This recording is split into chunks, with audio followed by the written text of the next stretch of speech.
రాష్ట్ర ఐటీ శాఖ మంత్రి నారా లోకేష్ ఈరోజు మంగళగిరి నియోజకవర్గం చిన్న కాకానీలో 100 పడకల ఆసుపత్రి నిర్మాణానికి భూమి పూజ చేశారు. 7.35 ఎకరాల విస్తీర్ణంలో 52.20 కోట్ల రూపాయల వ్యయంతో దేశంలోనే అత్యున్నత ఆసుపత్రిగా నిర్మాణం జరగనుంది.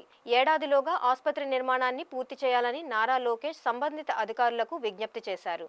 ఈ సందర్భంగా మంత్రి లోకేష్ మాట్లాడుతూ 1984లో 30 పడకల హాస్పిటల్ కోసం ఎన్టీ రామారావు వచ్చి శంకుస్థాపన చేశారని, యువగలం పాదయాత్ర సమయంలో స్థానికలో 30 పడకల హాస్పిటల్ను 100 పడకలకు అభివృద్ధి చేయాలని తనను కోరారని చెప్పారు. ప్రైవేటు ఆసుపత్రులకు దీటుగా కొత్త 100 పడకల ఆసుపత్రి ఉంటుందని చెప్పారు. ఆసుపత్రిలో నియోనాటల్, క్యాన్సర్, హార్ట్ తదితర అన్ని కీలక విభాగాలు, అత్యాధునిక వైద్య పరికరాలు, డయాగ్నోస్టిక్ సదుపాయాలు ఉంటాయని, రీహాబిలిటేషన్ సెంటర్ కూడా ఉంటుందన్నారు. శతాబ్దాల క్రితం ఆయన శంకుస్థాపన చేస్తడం జరిగింది. దాంట్లో భాగంగా మంగళగిరిలో ఉన్న హాస్పిటల్ కూడా పూర్తయింది. లక్షలాది మంది ట్రీట్మెంట్ కూడా తీసుకుంటాం జరిగింది. నేను ఎప్పుడైతే మంగళగిరి అభ్యర్థిగా వచ్చానో ప్రజలందరూ పదే పదే నన్ను ఒక విషయం కోరారు. ఈ 30 పడకల హాస్పిటల్ని ఏకంగా 100 పడకల హాస్పిటల్ చేయాలని వాళ్ళు కోరటం జరిగింది. ప్రత్యేకంగా వేదికమైన ఉన్న ఏదైతే హాస్పిటల్ కోసం పోరాడి సాధించుకున్న కమిటీ సభ్యులు కూడా నన్ను కలిసి ఇప్పుడున్న ప్రాంగణం కాకుండా కొంచెం పెద్ద ప్రాంతం ఉంటే, కొంచెం ల్యాండ్ పెద్దగా ఉంటే మెరుగైన సేవలు ప్రజలకు అందించవచ్చు అనే ఆలోచనతో ఈ ప్రాంగణాన్ని మనం ఐడెంటిఫై చేసుకుంటాం జరిగింది.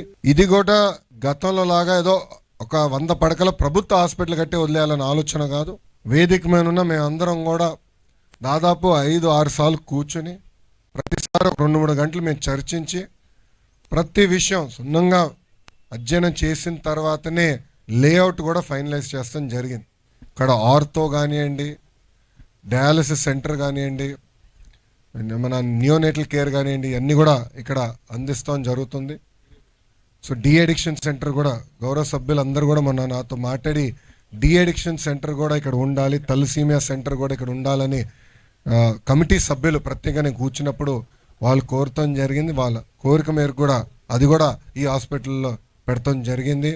మంగళగిరి లక్ష్మీ నరసింహస్వామి గుడిని కూడా త్వరలో మరింత అభివృద్ధి చేస్తామని లోకేష్ అన్నారు. వారణాసిలో ఆలయం తరహాలో అభివృద్ధి చేయాలని యోచిస్తున్నట్టు చెప్పారు. ఆలయ అభివృద్ధి పనులు త్వరలో ప్రారంభమవుతాయని తెలిపారు. 5,300 ఓట్ల మెజారిటీతో 2019లో ఓడిపోయాను. ఆ రోజు నుంచి ఒక పట్టుదల కసితో నేను పనిచేసి ప్రజలకి దగ్గరయ్యాను.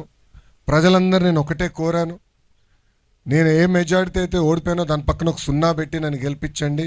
మీరు ఎంత ఎక్కువ మెజారిటీ ఇస్తే అంత కొండంత బలం నాకు అందుతుందని ఆనాడే నేను ప్రజల్ని కోరటం జరిగింది. ఆంధ్ర రాష్ట్ర చరిత్రలో ఎప్పుడు రాని విధంగా 91,000 మెజారిటీతో నన్ను గెలిపించి శాసనసభకి మంగళగిరి ప్రజలు నన్ను పంపించారు. గౌరవ మంత్రివర్యులు దుర్గేష్ గారు ఇక్కడ ఉన్నారు, గురువు గారు కూడా తెలుసు. క్యాబినెట్లో ఎప్పుడు మంగళగిరి చర్చ వస్తే డిస్కషనే ఉండదు. ఎందుకంటే నిజంగానే మంత్రివర్యులు మిగతా మంత్రులు కూడా మంగళగిరి అంటే దాని గురించి చర్చ అవసరమా, శాంక్షన్ చేయండి అని వాళ్ళు కూడా ఏకపక్షంగా నన్ను సపోర్ట్ చేసినందుకు హృదయపూర్వక ధన్యవాదాలు తెలుపుకుంటున్నాను.